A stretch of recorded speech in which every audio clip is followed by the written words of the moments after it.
Alors, la toute première idée, c'est vraiment lié au ballon. En fait, c'est plus ou moins quelque chose qui m'est arrivé, mais détourné.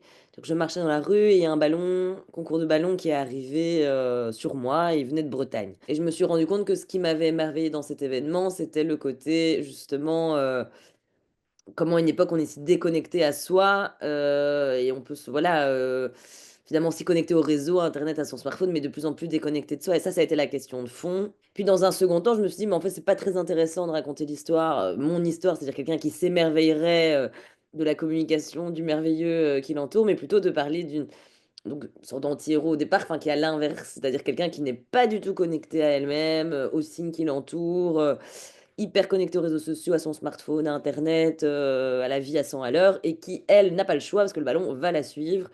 Et donc, petit à petit, ça va amener un raisonnement et un changement chez elle. Et j'ai là aussi la sensation, en diffusant le film, que beaucoup de gens se reconnaissent dans le personnage, après des échelles différentes, soit sur le côté réseaux sociaux, soit, je sais pas, sur les Tinder, les Grindr, toutes les applications de rencontres qui tout d'un coup, faut aussi parfois perdre le sens. Ou voilà, ou simplement des gens qui ont. Moi, j'ai eu beaucoup de gens dans le public qui m'ont dit, mais nous, on a exactement comme elle, on a tout quitté, on est parti vivre à la campagne, dans une ville qui n'est pas justement enfin, bruyante et moderne, et plutôt se reconnecter avec la nature, quoi.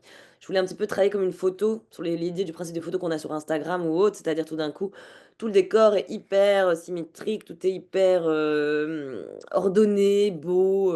En fait, cette mise en scène du beau qui n'est pas toujours la réalité. Et la deuxième qui est importante, c'est que tout à Bruxelles, elle est toujours entourée de vitres, globalement. On l'observe, en fait, on est en analyse de ce qu'elle est dans son appartement, dans son travail, tout ça. Et progressivement, au fil du film, avec sa transformation, on se rapproche d'elle et surtout, on termine le film quasi dans ses yeux, quoi. Pour finalement se rapprocher de soi et de l'intime et plus être dans des démonstrations, tableaux, mise en scène dans lequel on est de plus en plus. J'écris beaucoup en musique.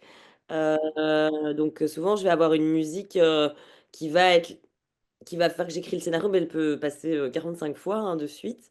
Il s'avère que c'était Mother Lestial pour ce film-ci. Ce que j'aimais dans cette musique, c'était l'idée de déracinement. C'est-à-dire que c'est vraiment, donc cette chanson a été écrite pour ces gens qui ont été déracinés, déconnectés de la terre, se sentir comme orphelins, isolés d'eux-mêmes. Ça, c'est la base de la thématique principale de la chanson. Mais j'aime bien cette sensation aussi de se dire, moi aussi, parfois, je me sens déconnectée. Et j'ai l'impression qu'il y a beaucoup de gens qui se sentent dans cette idée de déconnexion. Le plus intéressant dans ce concours, on va dire, c'est de voir les films, parce que c'est chaque fois le film qui est élu prix du public par pays. Et je trouve ça très intéressant de voir qu'est-ce que c'est par pays. Parce que je les ai vus, donc tous les films qui sont en compétition, ils n'ont rien à voir les uns avec les autres. Et je trouve ça hyper intéressant de voir ce mélange des genres. Et finalement des choses qui ont pu plaire dans une culture ou dans une autre. Voilà.